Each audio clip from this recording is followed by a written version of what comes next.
Oh, hello, it is I, your boy Gomi, and it begins. It is going to be fight week for UFC 288.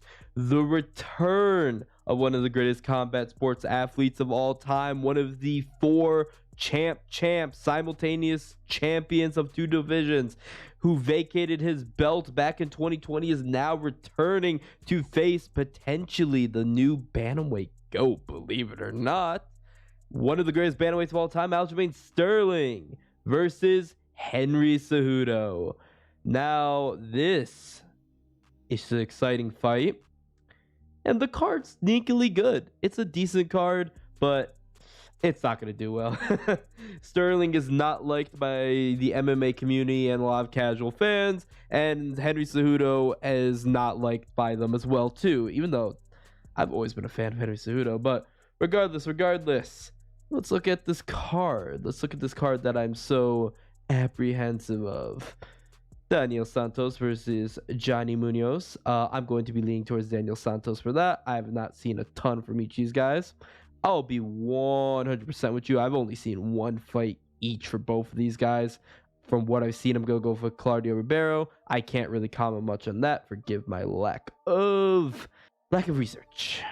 Rafael Staviem versus Zagalos Zumagulov. I've seen a little bit of Zumagulov, and I'm very intrigued by what he can do. He's be from Kazakhstan. I think he'll be pretty decent in this fight. I like him against the Brazilian. Phil Hawes is someone I am not high on whatsoever. Phil Hawes is someone I don't think takes his career very seriously. I'm going to give it to Ikaram. Not going to try to pronounce his last name. Forgive me, to be perfectly honest with you. I think he's going to take out Hawes. Braxton Smith will murder Parker Porter. Parker Porter just got murdered a few cards ago. I believe it was 284 by Justin Tafa. Ooh. By the way, dropping down from main card to early prelims really shows how well they treated the 284 card. But yeah, Braxton Smith KO easy. Parker Porter is another guy I feel does not take his career very seriously. Mariano Rodriguez versus Virna Jandroba. Yeah, tried with that. I've been liking Mariano Rodriguez, what I've been seeing with her, and I'm not liking Veriana from what we've seen from her, so I'm going to be leaning towards Mariana. Chaos Williams versus Rolando Bedoya. Man, Chaos Williams, he's been gone for 2 years. Last time he fought, I saw him at live. That was 274 in Arizona, Oliveira versus Gaethje. I went to that card. He did not look that good in that fight, to be honest with you. He's very gun shy. Who was against? Was it against Randy Brown? Yeah, Randy Brown. Yeah, he didn't look the best in that fight, but he was struggling with the height and reach of Randy Brown. But again, it just kind of gauges the level Chaos Williams is at, because we saw someone like Jack Della Maddalena, who's probably smaller than Chaos. We saw what he did to Randy Brown. Chaos Williams, I do like him. He's got a lot of power. He's fun to watch. I think he's going to take out Rolando. I think that's a layup. Rolando's...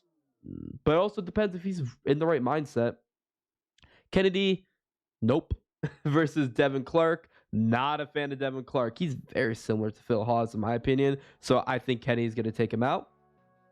Drew Dober versus Matt Frevola should honestly be on the main card. That is a main card fight. That is a good fight right there. That'll be fun. Drew Dober is a tank. He's got a jaw. He's not a chin. He has a jawline. He's a crimson jaw. And Matt Frevola, he is a fun fight. Not like an elite fighter, to be perfectly honest with you. Like, he's never catching a belt probably, but he is fun to fight and fun to watch fight. Not fun to fight. I would not want to fight either of these men, but I feel that should be a very fun fight to watch. Probably should have been bumped up to main card, to be honest with you, over the next fight, which is Kron Gracie versus Charles Jourdain. Charles Jourdain always... I'm going to be breaking down the main card, so I'm going to blitz through these. But Charles Jourdain, always a fun fighter, but not the best usually. Kron Gracie, where has he been for 4 years?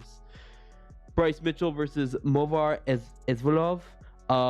Bryce Mitchell's really good, but they're giving him another undefeated prospect. A very good one as well. Zhao Yan versus Jessica Andrade. Jessica Andrade is so active. She's just like a Gilbert Burns, who's also fighting on the card. This is her third time fighting this year. Man, she's really trying to win the fans over, and she's winning a fan over in me, to be perfectly honest with you. Bilal Muhammad versus Gilbert Burns for the unofficial BMF title. Should be official BMF title that Gilbert Burns should have won from Jorge Masvidal. Now Bilal Muhammad and Gilbert Burns are fighting over it. BMFs. Both of these men save the damn card. And the fight we're going to be getting into, Aljamain Sterling versus Henry Cejudo for the Bantamweight title. This is going to be a fun fight. This is the fight we're all here for.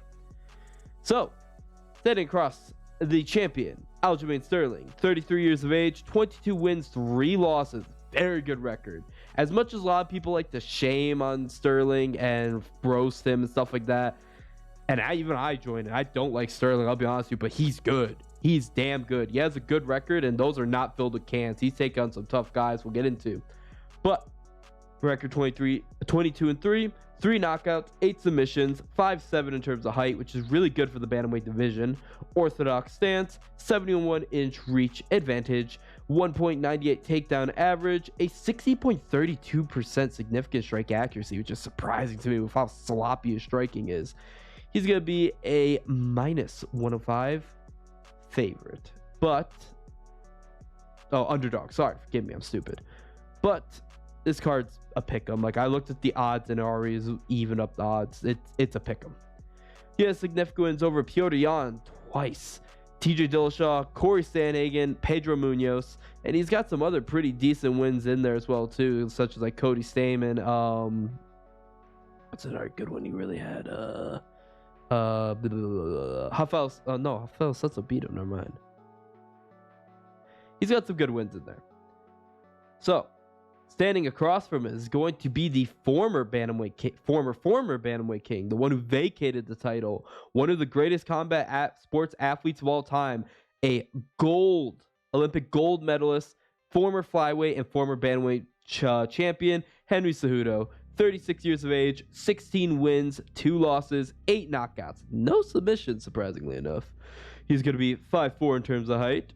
Orthodox stance, which is to be a little bit bizarre because I've seen him fight in both stances, but orthodox stance primarily, 64-inch reach, disadvantage, a 2.12 takedown average, 53.99% significant strike accuracy, -115 favorite. He has significant wins over, and this is a good list of significant wins, by the way. This is a really good list. Dominic Cruz, Marlon Moraes before he went on his massive decline. This is prime zenith of his career, Marlon Moraes. TJ Dillashaw as well.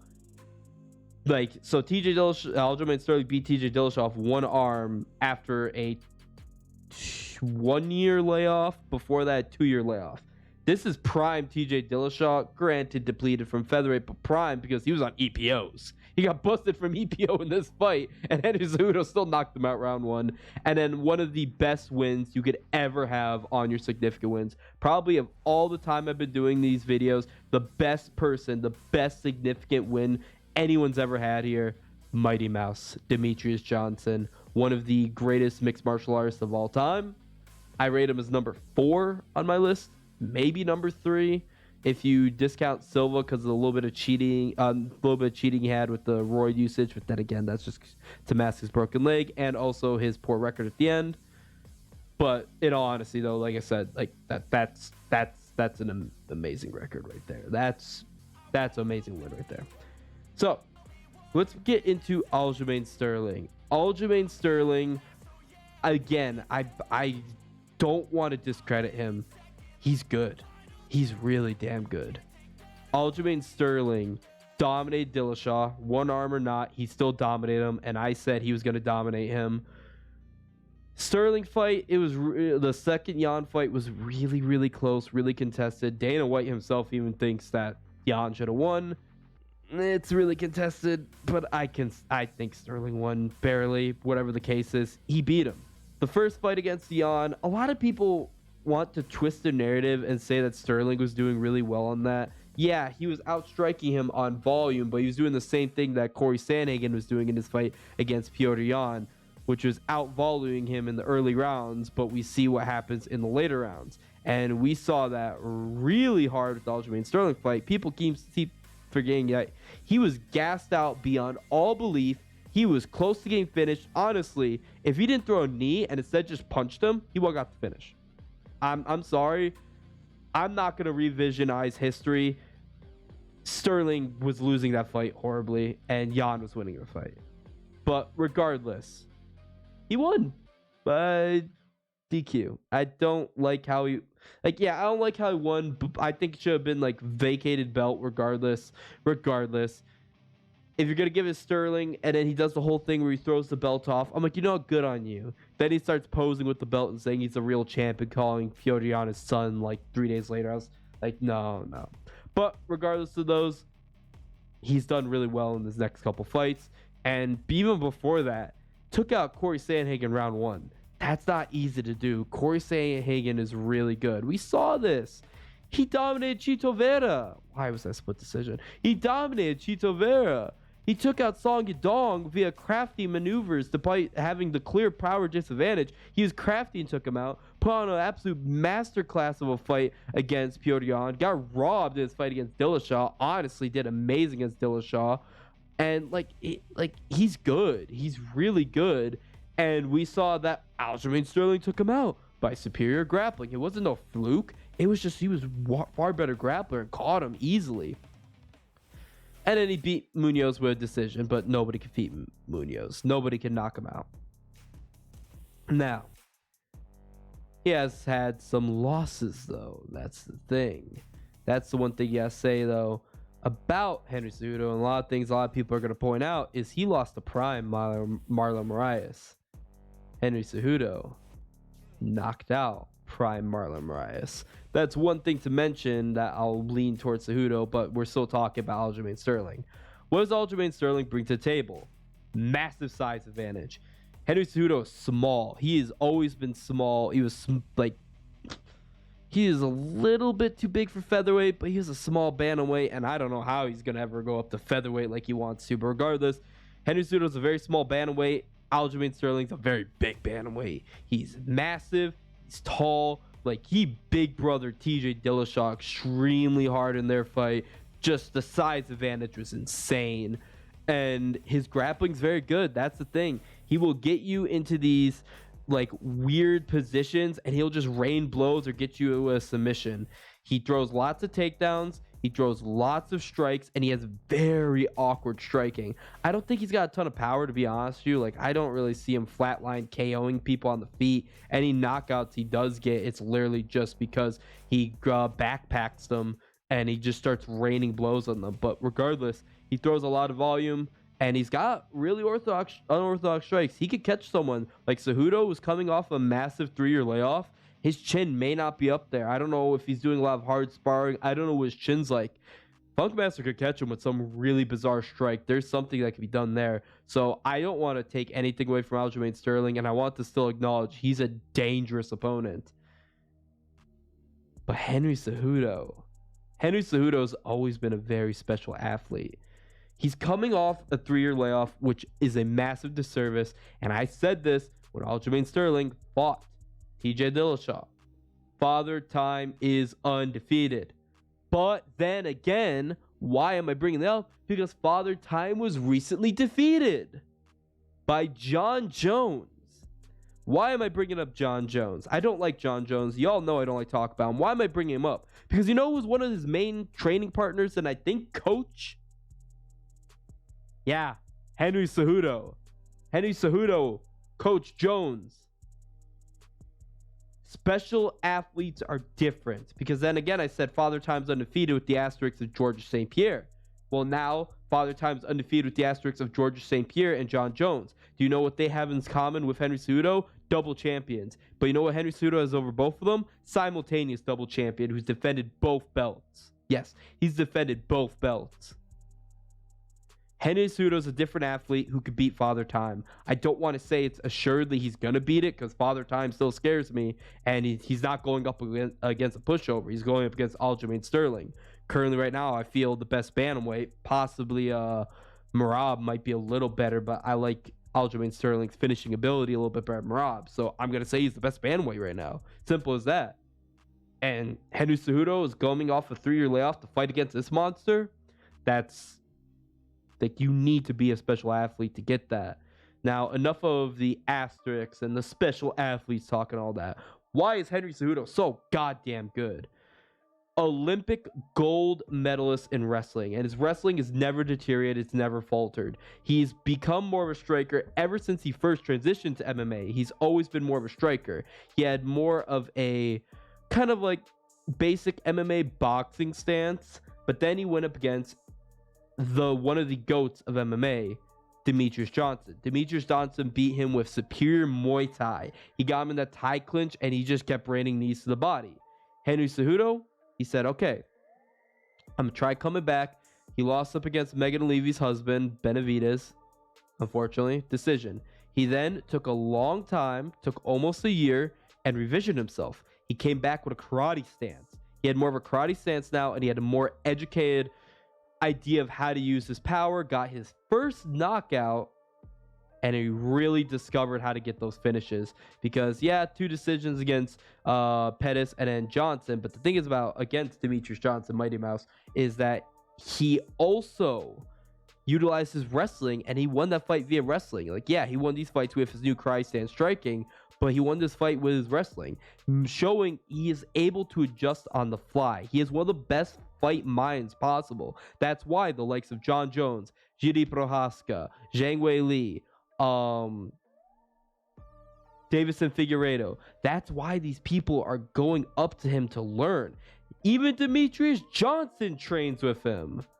And that's a big thing to say. He trains with him and trains under him in certain things. They fought twice, and now they're good friends, and they train with each other. Just that's even adding more to the mind of Cejudo.